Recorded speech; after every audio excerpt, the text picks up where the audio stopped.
Todo mundo aí passando a armadura em revista. Pessoal, esse tema é tão apropriado para os dias que nós estamos vivendo, que o diabo não está brincando de ser diabo, não. Mas tem muito crente brincando de ser crente. E o Senhor está levantando o seu exército, porque Ele vem buscar uma noiva madura, pronta para o casamento. Ele não vem buscar uma criança. Então é tempo de nós amadurecermos, né? E maturidade, gente, vamos combinar, não é sobre idade. Tem gente que envelhece sem amadurecer. Conhece alguém assim? Tem 45 anos, está dando trabalho com a mãe. E tem gente que tem 17, mas tanta responsabilidade, tanta coerência. E normalmente, gente, as circunstâncias, elas nos preparam para aquilo que a gente pode desfrutar e amadurecer. O tema é forjadas para a guerra.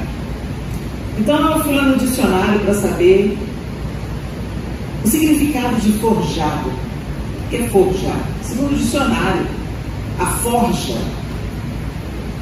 é uma fornalha, fole e bigorna, de que se servem os ferreiros e outros artífices que trabalham o metal.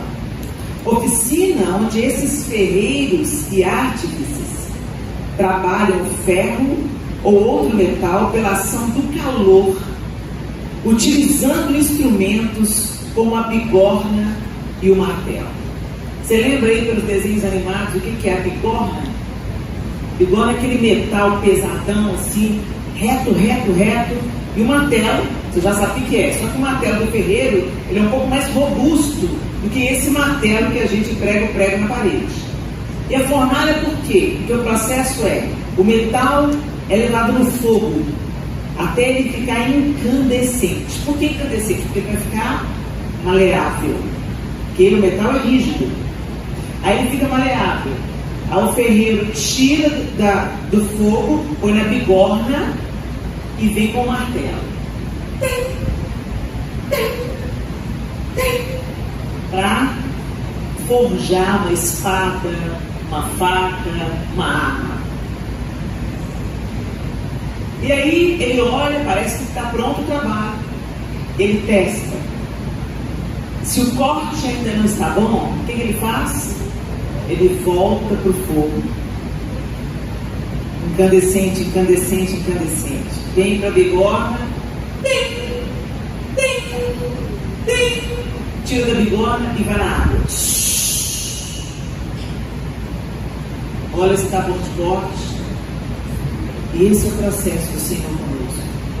É exatamente assim que o Senhor nos forja. Quando a gente olha para as Escrituras Sagradas, a gente vai ver os grandes homens de Deus sendo açoitados, perseguidos, exilados, presos. Eu não sei de onde que a gente tirou uma ideia de evangelho triunfalista, gente. Porque se a gente olhar para a Bíblia, a gente vê um evangelho vencedor, sim, mas pelo sofrimento. A começar pelo nosso Senhor. O inferno pensou que estava ganhando. Mas na verdade, foi na cruz que o Senhor despojou todos os nossos inimigos. O que é despojar? Tirar as armas. Jesus despojou o inferno. Mas acontece que às vezes a gente dá arma para o inferno. A gente arma Satanás quando a gente não dá importância para as suas ameaças, para os seus blefes, e quando a gente acredita nas mentiras que ele conta. A grande guerra, gente, a maior das batalhas, é vencermos nós mesmos. O nosso inimigo já foi vencido. Ele já foi despojado na cruz. Então por que a gente ainda continua passando por tantos perrengues, passando por tantas dificuldades? Eu quero te dizer uma coisa: o diabo vai nos alvejar, sem dúvida, ele é o nosso inimigo. Ele vai nos alvejar. Mas se nós estivermos escondidos no Senhor, vivendo em comunhão íntima com Ele, nada vai me acontecer? Não, vai me acontecer. Mas tudo debaixo da permissão de Deus. Vocês lembram quando Satanás foi querer tocar na vida de Jó? O que ele fez primeiro? Ele foi lá pedir permissão para Deus. Quando nós pertencemos a Deus, o que a Bíblia fala? Aquele que é de Deus, o maligno não, a não ser que o Senhor fala, pode tocar, porque eu vou trabalhar com essa pessoa. Tem prova, gente, que vem pela permissão do Senhor para que o diabo nos alveje. Tem prova que o Senhor mesmo pega a gente pela mão e leva a gente para o deserto. E ali no deserto Ele nos ensina tanto sobre o seu amor, sua graça, seu favor. E se você duvida, eu quero que você lembre aí dos momentos da sua vida onde você mais aprendeu,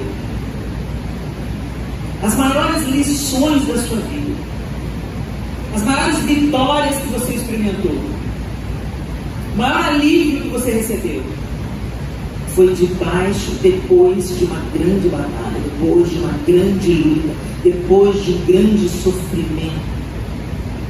E com o nosso Senhor foi diferente, gente. O Pai não poupou o seu próprio Filho. Jesus chega a transpirar sangue.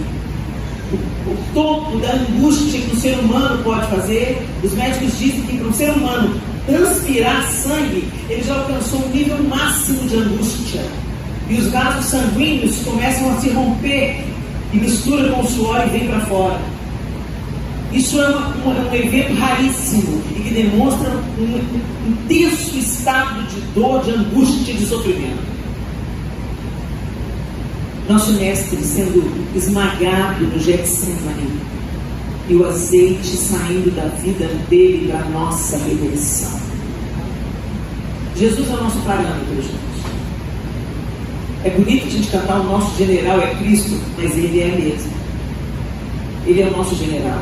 E se nós andarmos por aí como soldados desertores, nós vamos comer o pão que o diabo amassou.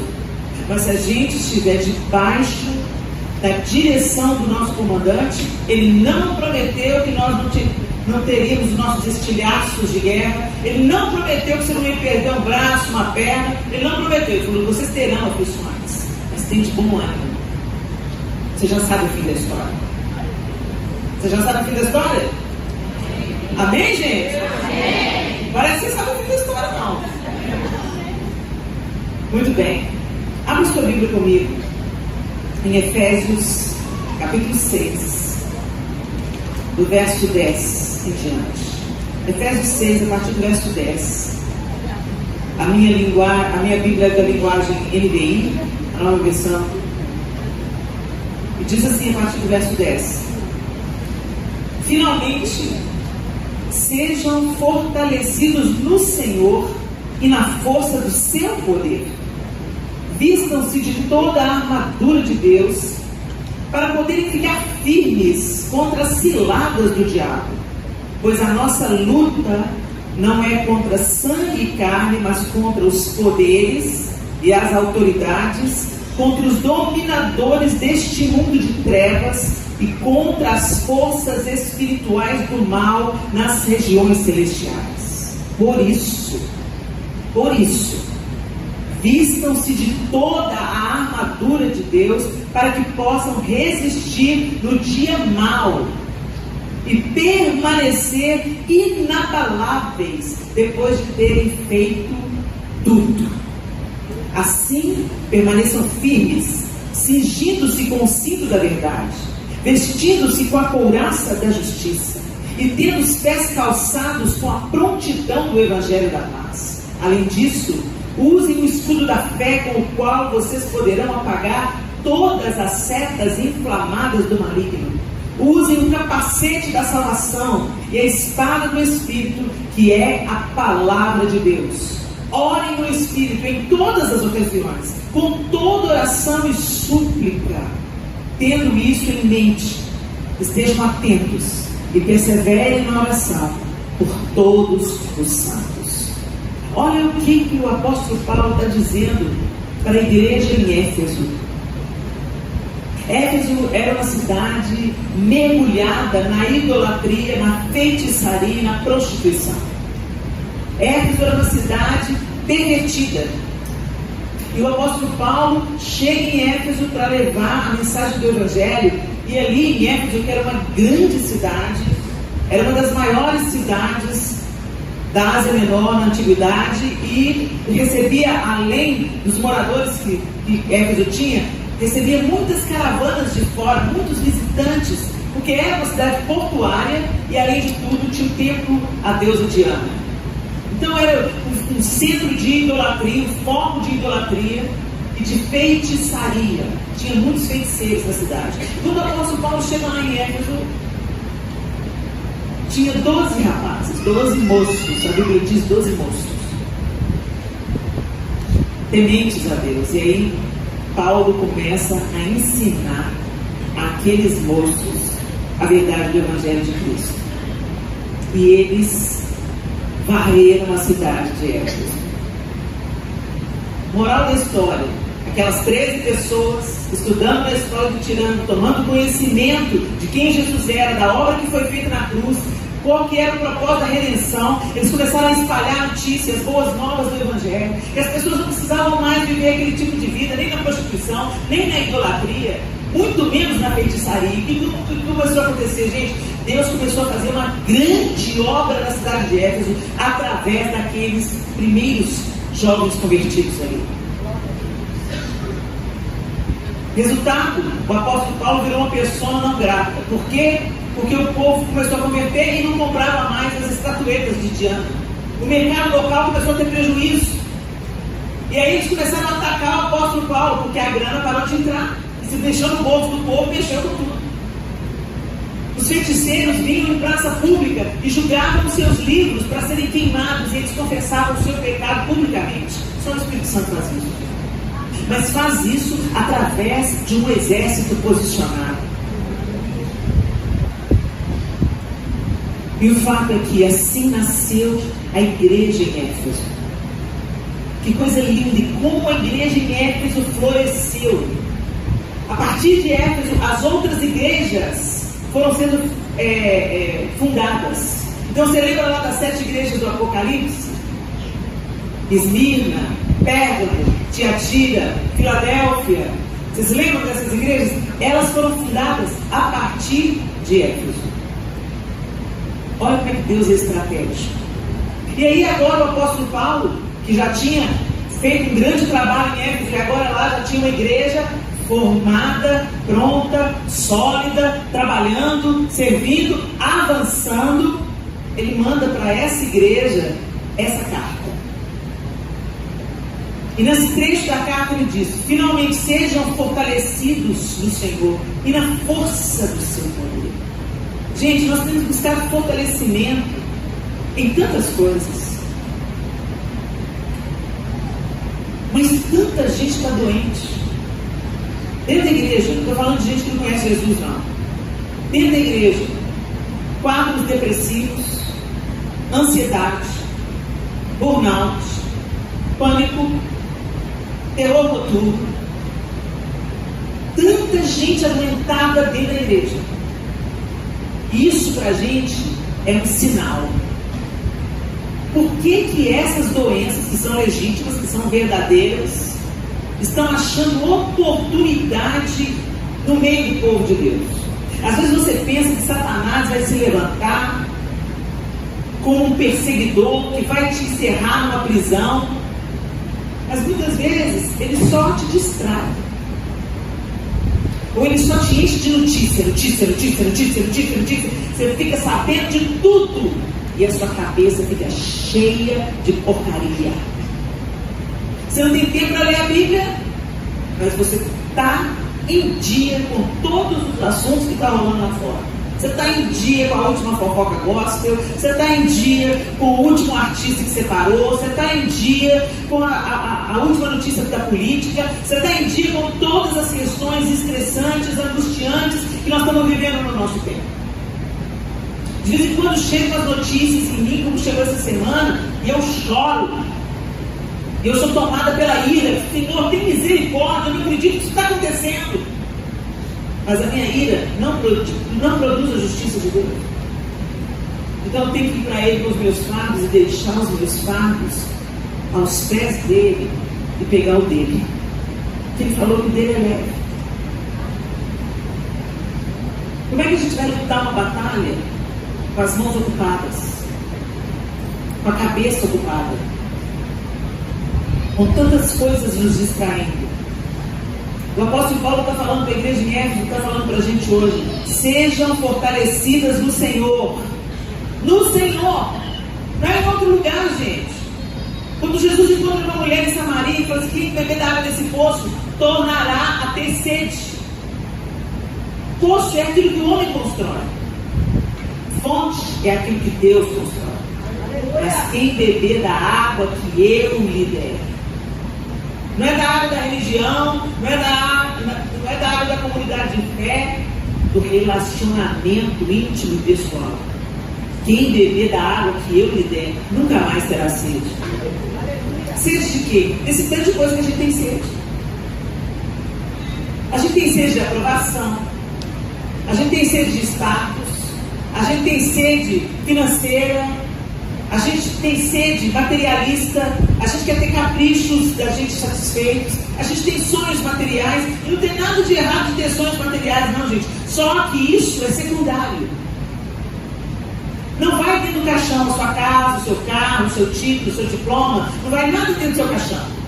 Você vai, do jeito que você veio ao mundo, se encontrar com Deus. Nem o seu corpo você vai levar. Nem o seu corpo vai estar diante de Deus sem o seu corpo. No último dia que você vai receber o seu corpo glorificado. Mas por que nós somos tão materialistas? Por que a gente investe tanta energia e tempo para parecer que você é bem sucedida, parecer que você está em dia com a moda, parecer que você é inteligente, parecer que você é articulada, parecer que você é uma grande mulher de Deus? Não pareça, minha linda, seja. A gente trabalha muito pela aparência e a gente simplesmente deveria buscar o fortalecimento do Senhor para que Ele seja a nossa essência. E aí, quando você está cheio, você transborda. É inevitável. Mas o apóstolo Paulo deixou claro: fortalecidos no Senhor e na força do seu poder, não na força do seu braço, na força do poder de Deus. A minha confiança está em Deus, eu espero em Deus, eu confio em Deus, eu sou instruída por Deus, eu sou dirigida por Deus. Eu não saio de casa sem estar revestida de Cristo. Porque quando você olha para a armadura que o mesmo apóstolo Paulo cita aqui: vistam-se de toda a armadura de Deus para que possam resistir no dia mau. Ou seja, o dia mau vai chegar. Para vocês resistirem no dia mau. A gente não sabe quando, mas ele vai chegar. Para todas nós aqui, indistintamente. Não interessa sua idade, seu grau de instrução, sua classe social, onde você mora, o carro que você dirige. Isso não interessa. O dia mau chega para todos. E como que ele vai te encontrar? Forte? Confiante? Segura? Destemida? Ou fragilizada? Acuada? Desanimada? Abatida?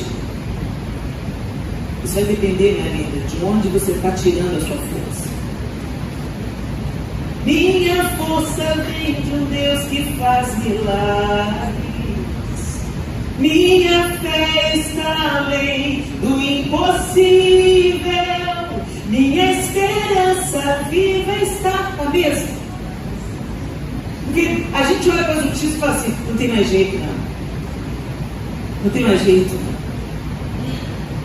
E vai ter que ficar ruim mesmo, gente. Vai ter que ficar bem ruim para a gente desfrutar do melhor de Deus que está por dentro. A gente tem que o coração esperançoso, gente, não vê as más notícias, as perseguições, as injustiças como uma coisa, só uma coisa terrível. Uma coisa terrível a gente sente. Quando alguém está sendo injustiçado, a gente não tem sempre de barato, não, a gente sente. Mas o Senhor quer nos apresentar uma outra perspectiva. Você já sabe o fim da história. Jesus vem E Ele é o único que pode restaurar todas as coisas. Não há governo humano, não há estratégia política, não há poder econômico, não há exército, não há tecnologia que é capaz de consertar o mundo quebrado em que nós vivemos. Mas o Senhor pode. E a promessa é essa, que a Nova Jerusalém desce do céu. O eterno invade o temporal e o Senhor reinará. Aleluia de Handel. E Ele reinará para sempre. A gente se esqueceu disso. A gente está buscando as nossas resoluções nas coisas dessa terra. E esse era o problema da igreja de Éfeso. Estava começando a ficar intimidada, estava começando a ficar temerosa, e o apóstolo Paulo manda uma palavra de encorajamento. Não, sejam fortalecidos do Senhor, na força do seu poder, vistam-se de toda a armadura de Deus. E quando você olha para a armadura de Deus, ele fala, cingindo-se com o cinto da verdade. A gente gosta muito de falar, vamos vestir a armadura de Deus. Pega aí, e a gente faz os atos proféticos, né? Mas muito mais, gente, do que a gente colocar um cinto imaginário, é você se cingir da verdade. A verdade prende tudo. O cinto é aquele que prende tudo, todo o resto da armadura. A couraça da justiça. Será que nós estamos vivendo cobertos pela justiça de Deus? Será que é a justiça de Deus que protege o nosso coração? Será que nós estamos nos cingindo da verdade?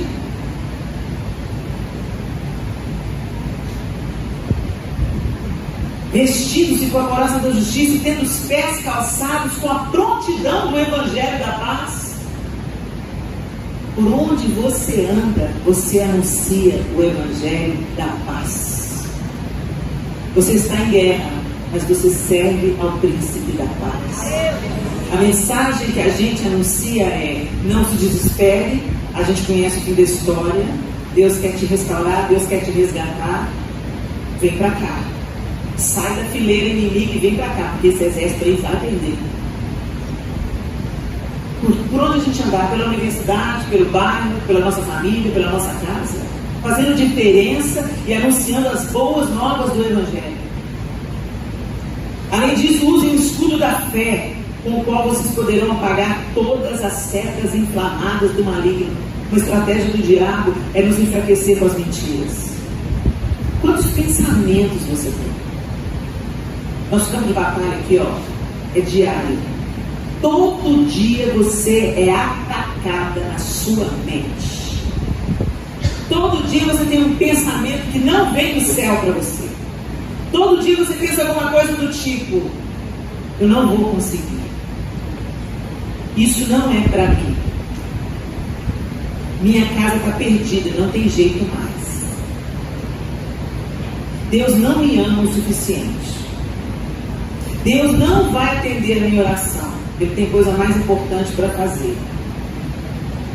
Eu não aguento mais, estou exausta. Deus me abandonou.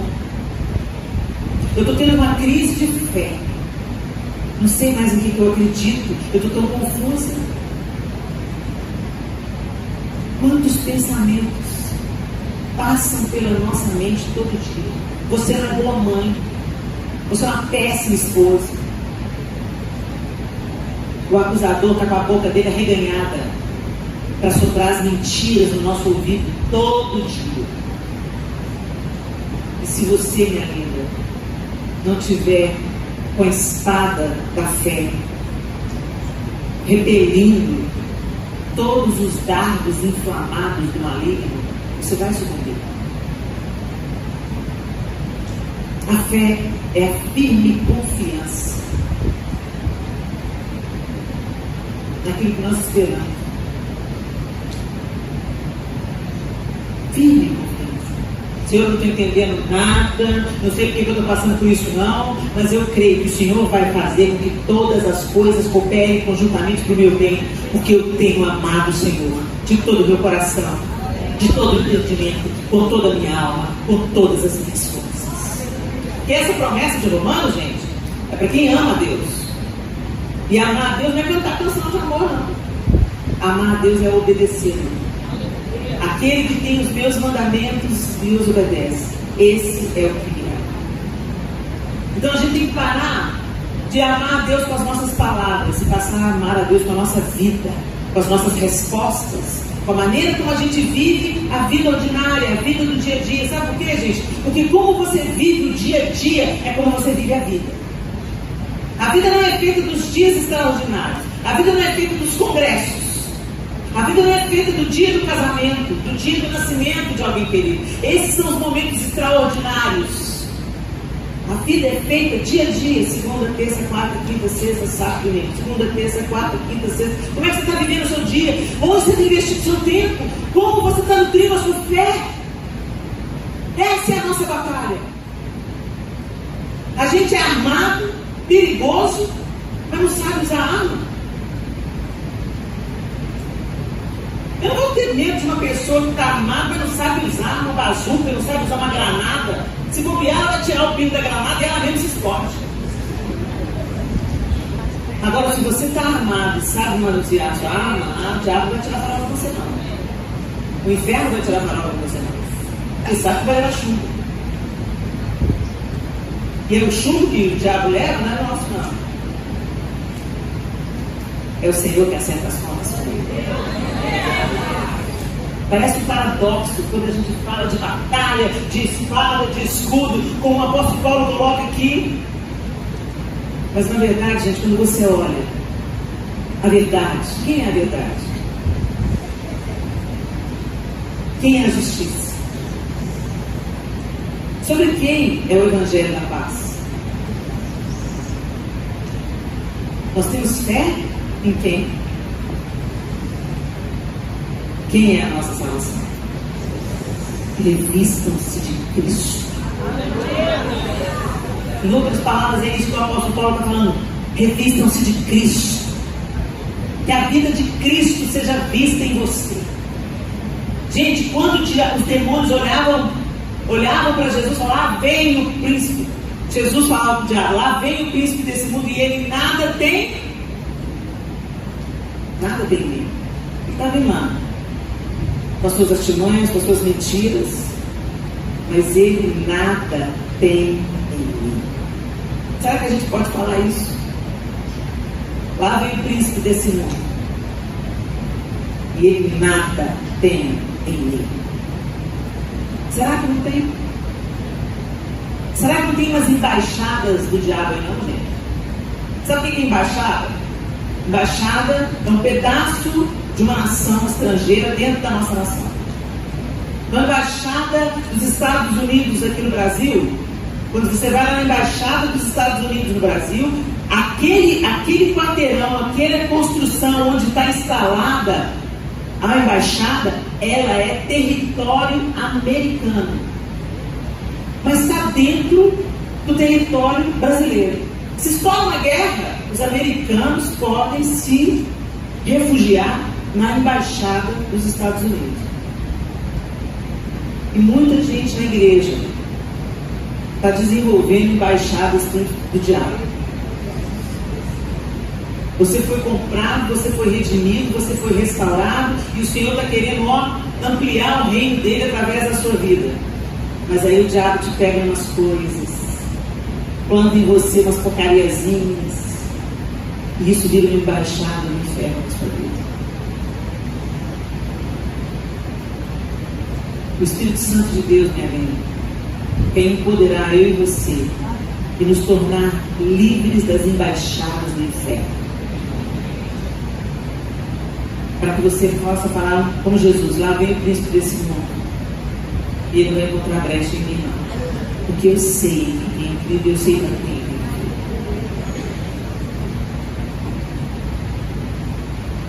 Ore no Espírito em todas as ocasiões. Gente, às vezes a gente pensa que a nossa oração é só aquela oração que nós verbalizamos.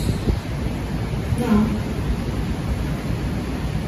Você ora na sua mente, você ora com os seus pensamentos. Você está caminhando, você ora. Você está vendo uma situação acontecendo, você ora. Às vezes a gente pensa, mas lá no meu trabalho eu não posso orar, tem que correr lá no banheiro e orar. Não, você pode orar onde você estiver. O Senhor te escuta. Tire o seu pensamento do Senhor e fale com Ele, porque Ele te escuta. E Ele está falando, orem no Espírito, em todas as ocasiões, com toda oração e súplica. Gente, pede.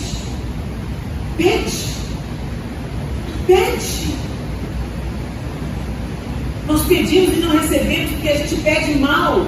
Pede só pensando nos nossos prazeres temporários. Mas se você dobra o seu joelho e você começa a gerar e a orar aquilo que Deus quer trazer à existência, a história ao nosso redor muda.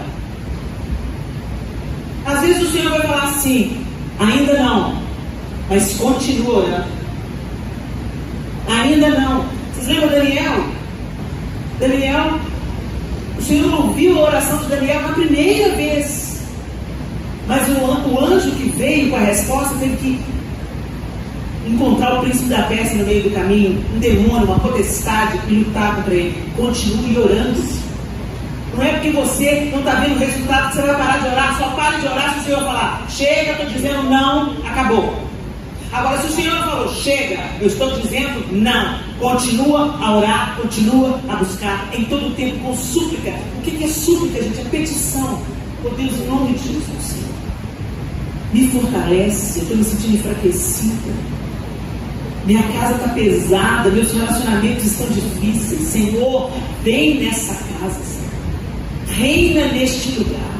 E todo demônio aqui, Senhor, tem que tentar tirar a paz do meu casamento, a paz dos meus filhos, a paz dos meus pais, a paz dos meus irmãos. Ô Senhor, toda contenda que tem levantado na minha casa, que para que retirada em nome de Jesus. Senhor, eu estou me prostrando diante do Senhor e suplicando ao Senhor, entra aqui com a tua intervenção maravilhosa, envia os teus anjos neste lugar, faça, Senhor, a diferença. A gente, é fácil, gente, a gente ser amada, fazer as coreografias, é maravilhoso, é motivador. Mas isso é só performance.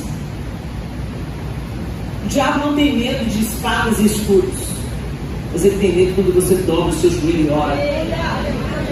Ele tem medo porque ele está vendo o Senhor te abastecendo, te fortalecendo, usando a sua vida, fazendo você uma vencedora no meio das batalhas que você encara pela frente. É essa que faz a diferença. Mas quantas vezes a gente vem para a igreja, a gente marcha na igreja, o poeirão sobe, a gente faz ato profético, é tudo maravilhoso, todo mundo seja fortalecido. Chega na segunda-feira, já está desanimado. Estou cansada. Nossa, aquele congresso foi longo demais. O que adianta? Só adianta, gente, se a gente escuta e põe em prática. Se a gente escuta e põe em prática. O apóstolo Paulo está falando, ore no Espírito em todas as ocasiões. Em todas as ocasiões. Nas ocasiões boas, nas ocasiões difíceis. Com toda oração e súplica, tendo isso em mente, estejam atentos e perseverem na oração por todos os santos. Gente, eu tenho certeza absoluta que em momentos da minha vida eu não sucumbi porque tinha gente orando por mim. Eu tenho certeza absoluta que quando o dia difícil chegou, eu não estava orando sozinha. Não tem condição de eu estar orando sozinha. Você sente que Deus está mandando ajuda para você, reforço para você. E isso se levanta pela oração.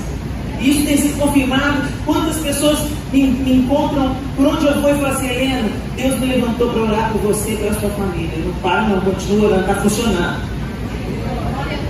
Continua orando, pelo amor de Deus, porque se não fossem as orações dos santos a meu favor, eu não daria conta. Por isso o diabo quer desprender o seu egoísmo, no seu projeto de poder pessoal. A gente esquece que a gente é igreja só junto. Nenhum de nós é igreja sozinho. Nós somos igreja juntos. Nós precisamos de orar uns pelos outros e não orar apenas pelas nossas causas. Está orando pelos seus filhos? Ora pelos filhos das outras também. Estão desviados, estão precisando ser alcançados pelo Senhor. Está orando pelo seu casamento? Ore pelo casamento daquela sua amiga que você sabe que também está atravessando uma crise. Está orando por um trabalho novo? Senhor, o Senhor sabe onde tem um servo do Senhor passando necessidade. Abra uma porta de emprego. Gente, teve uma vez que o Senhor me acordou de madrugada. E o que estava na minha cabeça?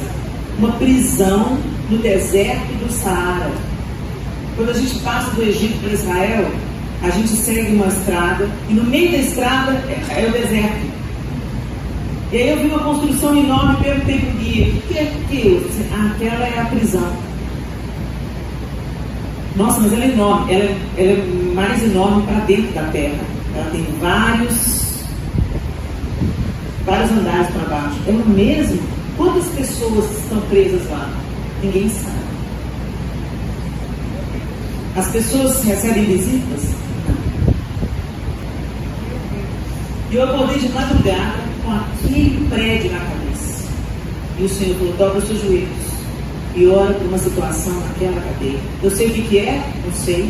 Eu sei quem atingiu? Não sei. Mas eu obedeci. Senhor, eu não sei o que está acontecendo naquele lugar, mas eu te peço, entra com o exército dos teus anjos ali e salva os teus, preserva os teus, fortalece os teus, livra os teus ou recolhe os teus, mas não deixa mais o sofrimento abatê-los. Eu orei, até sentir paz. Aquele sentimento de missão cumprida. Me deitar. Soube o que aconteceu? Não. Mas eu não preciso de saber o que eu já recebi espiritualmente. Eu não preciso de ver com os meus olhos carnais. Talvez no grande dia o Senhor me faça entender de que eu fui participante. Eu e outras que Ele deve ter levantado no mesmo horário. Todo mundo ora, clama pelos meus. O apóstolo Paulo está falando aqui claramente: ora pelos santos. Nós somos um só exército. Se um é baleado, todo mundo sente, todo mundo sofre. Se o escândalo vem para uma igreja, gente, não mancha só o nome de uma igreja, não. Mancha o nome de toda a cristandade. E aí é mais fácil falar assim: não é meu irmão, não, é primo. Não é primo, não, é irmão. Sabe o seu irmão problemático? Você tem irmão problemático. Porque às vezes você tem irmão problemático. Mas o Senhor não descarta ninguém. Nós somos imperfeitos, nós estamos no processo. Mas o fato é, quando alguma coisa fere a igreja, traz escândalo para a igreja, fere todos nós. Ou deveria ferir, né? Então para de consumir fofoca e gosto, tá, gente? Porque exército você está lutando? Deus fica do seu lado. Como é que eu estou lutando contra o inimigo? Fica na amiga dele. Como é que eu estou guerreando contra o inimigo verdadeiro e consumindo as coisas dele para dar mais dinheiro para ele? Dar like, da curtida, da visualização? Que luta é essa que a gente está lutando, que a gente fortalece o nosso inimigo?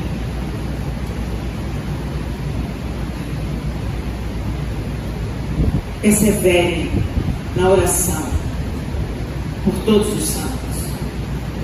Aos Coríntios, o apóstolo Paulo diz no capítulo 10, de 3 a 5: pois embora vivamos como homens, não lutamos segundo os padrões humanos. As armas com as quais lutamos não são deste mundo, mas poderosas em Deus para destruir fortalezas. Destruímos argumentos e toda altivez que se levanta contra o conhecimento de Deus, e levamos cativo todo pensamento para torná-lo obediente a Cristo. Fica claro aqui que o apóstolo Paulo está falando aos Coríntios que não é com as armas desse mundo, não é com a espada e o escudo desse mundo que nós vamos derrotar principados, potestades, poderes, argumentos, mentiras na nossa mente, levando todo pensamento cativo a Cristo Jesus. Como é que estão os seus pensamentos, galera?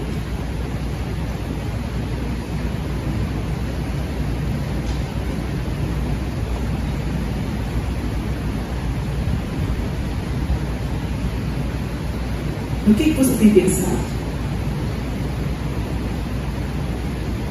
a respeito de você, a respeito dos outros. Você já percebeu que você tem uma ideia pronta a respeito de uma pessoa com a qual você nunca sentou para conversar? Sabe?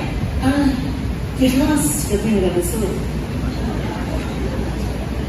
Nós mulheres somos mestras de ter isso, né? Meu santo não vai com dela. Como assim? Nós temos o Espírito Santo. Tem essa história de meu santo não vai com dela, não. Mas a gente olha e fala assim, não. Ela nunca te fez nada. Você nunca teve uma oportunidade. Você nunca sentou para conversar. Você não sabe a história que ela carrega. Você não sabe as coisas que já aconteceram com ela. Mas a gente já tem uma antipatia pronta. Gente, isso não é de Deus, não. Isso não é de Deus. Mas a gente aceita como se fosse uma coisa natural. A gente faz parte da nossa vida essas meninices. O diabo está colocando antipatia com uma pessoa. Vai lá, abraça ela, abençoa ela, ora por ela. Você pode constatar que ela é uma peste mesmo. Às vezes você vai chegar e nossa, que a pessoa era tudo aquilo que eu pensava mesmo. Mas essas pessoas difíceis têm o poder de esticar o nosso amor. Que glória tem, como Jesus fala. Que glória tem você amar quem é igual a você. Que glória há em você amar quem concorda, quem pensa como você, quem vota no mesmo candidato. Que glória tem isso? Nenhuma. O nosso desafio é amar quem é difícil de amar igual o Senhor nos amou. E o padrão foi esse. Como eu vos amei, que vos amais uns aos outros. E o Senhor não me amou porque eu era parecida com Ele. O Senhor não me amou porque eu já entendi e correspondi a esse amor. O Senhor me amou porque eu estava morta nos meus delitos, nos meus pecados, na minha rebelião, na minha obstinação, na minha inveja. Quando eu estava morta, Ele me amou. E Ele nos convida a fazer o mesmo. Mas você está aí, no padrão desse servo. Ela fica em paz lá e eu fico em paz aqui. Cada um segue a sua vida. Hoje Deus tem senso de humor. Resolve isso logo. Senão ele abre um negócio que você precisar dessa pessoa. Ele é especialista de fazer isso. Então, se você está se colocando na presença de Deus, se você quer realmente ser revestido de Cristo, resolve as suas pendências. A Helena, que você não conhece, é minha sogra. Não, você não me conhece a minha nora. Levou embora meu filhinho. Vocês estão rindo, né, gente? Mas o bicho está pegando entre histórias e noras. Por quê? O amor de mãe não compete com o amor de esposa. Você não pode dar para o seu filho o que a esposa dele dá. E a esposa dele nunca vai ter a história que você teve com ele. Por que fica competindo?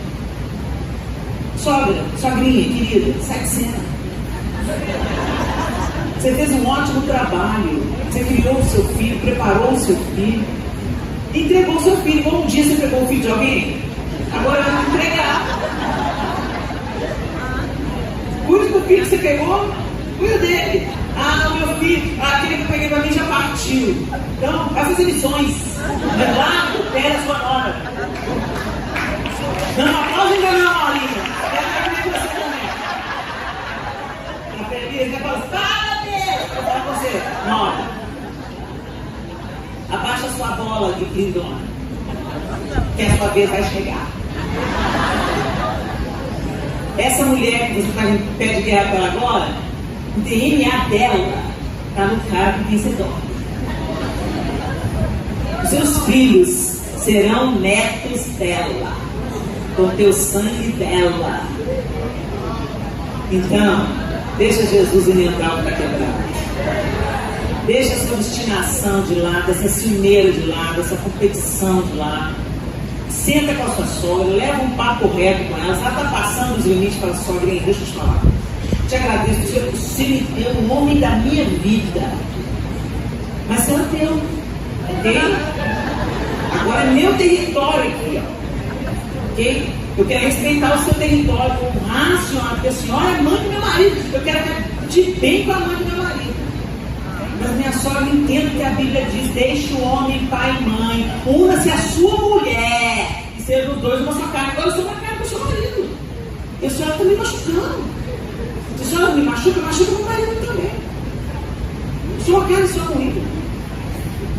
Peça perdão, resolve esse barraco aí, pede o Espírito Santo para vir, fazer uma obra maravilhosa. Mata o seu ego, mata o seu eu, traga todo sofisma, todo pensamento contrário, subordinado ao senhorio de Cristo. É aí que você é crente, é aí que você diz batalha, lindona. Não é vestir a camisa camuflada, não. É vestindo a couraça da justiça, o cinto da verdade, o escudo da fé, a espada do Espírito. Vai! Sua sogra não é o dragão, sua nora não é o bicho-papão.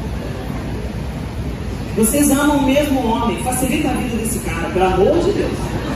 Porque ter uma mãe, uma esposa em pé de guerra, ninguém é o inferno, é o inferno. Colabora com esse homem, ok? E entenda só, você já viveu mais, você já passou pelo processo, você já esteve no lugar de nora, você está no lugar de nora primeiro. Então quero te dizer, minha linda, você que é sogra como eu, sou sogra, 2 noras maravilhosas, maravilhosas, não sou boba nem nada de brigar com as mães do meu neto. A mãe do meu neto é a futura mãe do meu neto. Só se eu fosse trouxa, né? São minhas filhas. Porque agora são uma só carne com o Miguel, uma só carne com o Arthur. Eu respeito elas. Pensa nisso.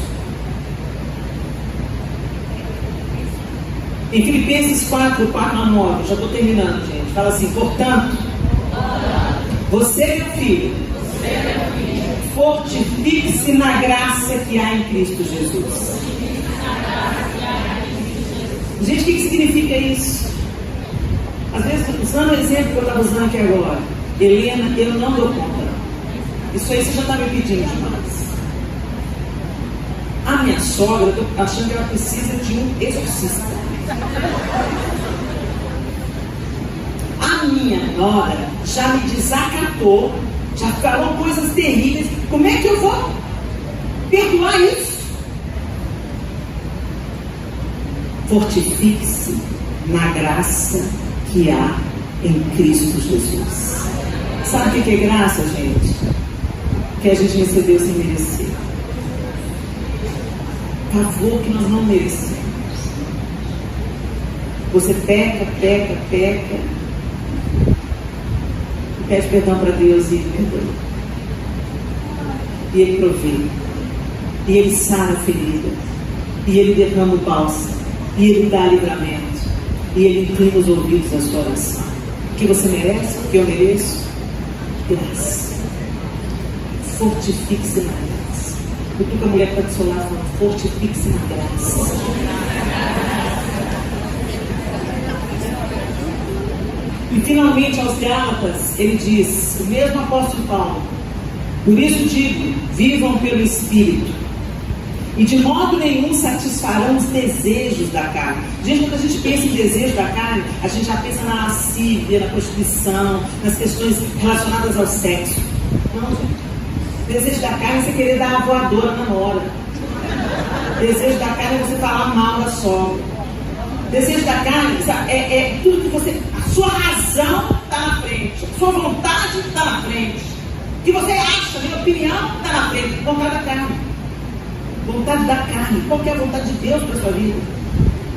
Vivam pelo Espírito Santo, e de modo nenhum satisfarão os desejos da carne, pois a carne deseja o que é contra o Espírito, o Espírito que é contra a carne.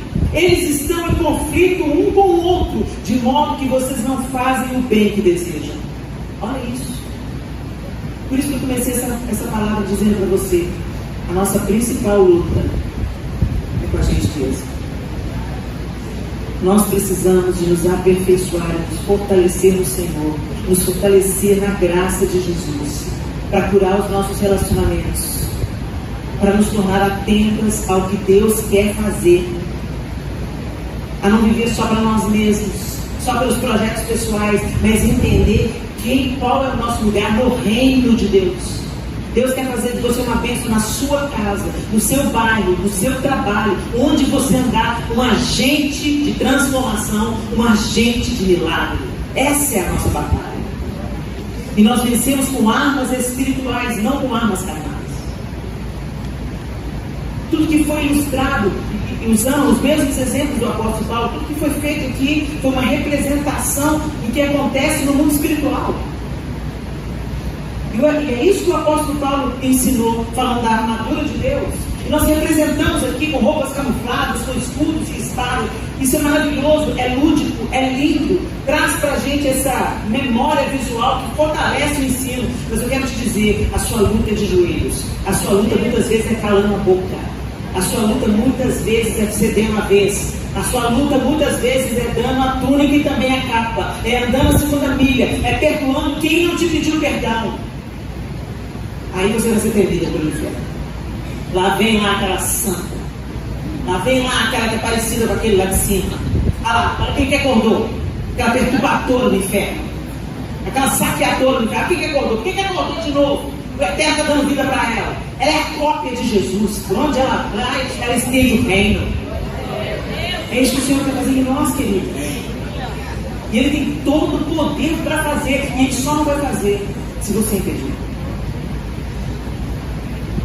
Se você se rebelar contra Deus, se você se voltar contra a vontade dele, aí você já escolheu o seu time.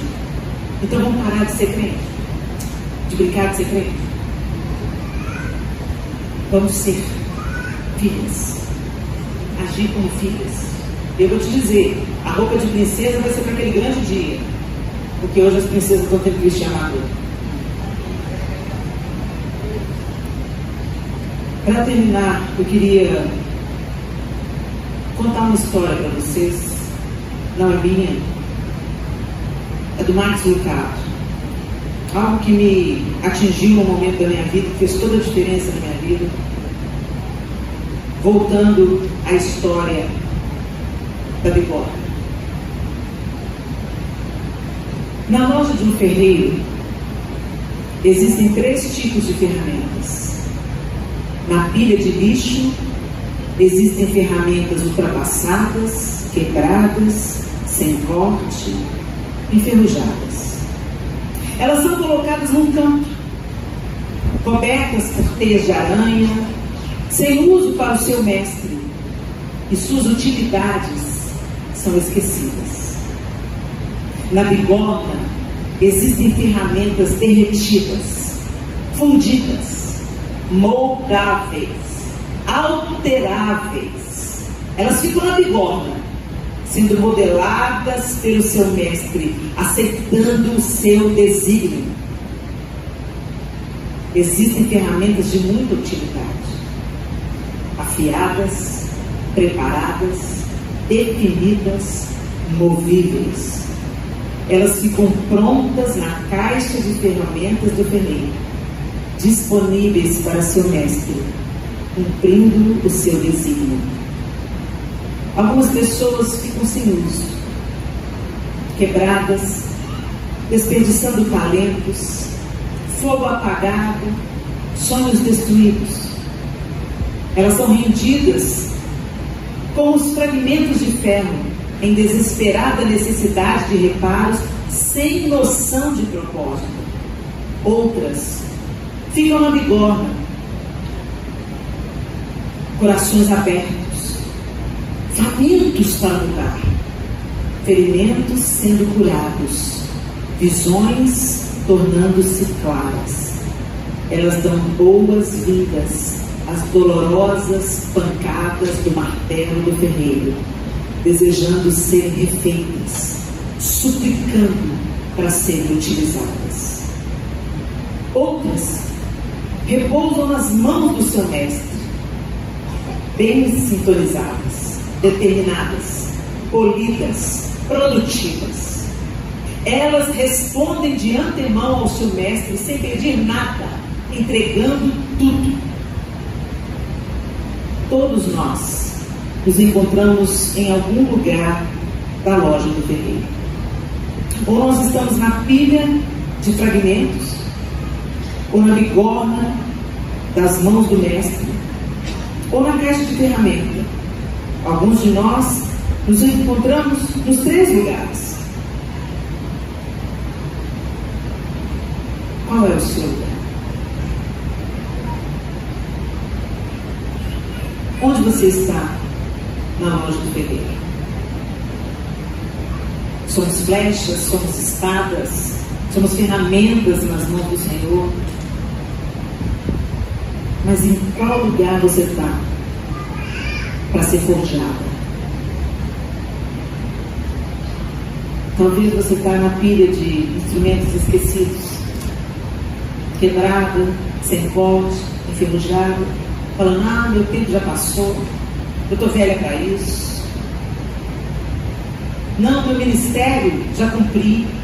Você está viva, é porque Deus ainda tem alguma coisa para fazer em você, através de você. Termina quando Ele termina. A história termina quando Ele encerra. Quando Ele te guarda na caixa de ferramenta.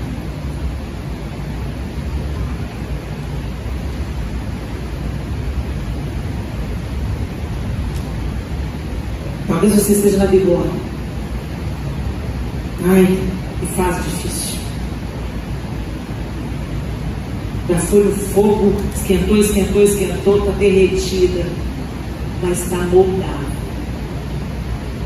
Às vezes você vem de uma história de sofrimento que te ensinou tantas coisas, então você está moldável. Deus pode usar isso aí para te aperfeiçoar e te dar corte, te dar propósito. É tempo de refrigério, né? Porque o próximo passo depois da bigorna, da fornalha da bigorna, é água. Deus tem refrigério também para você. E talvez você esteja afiada, preparada, definida,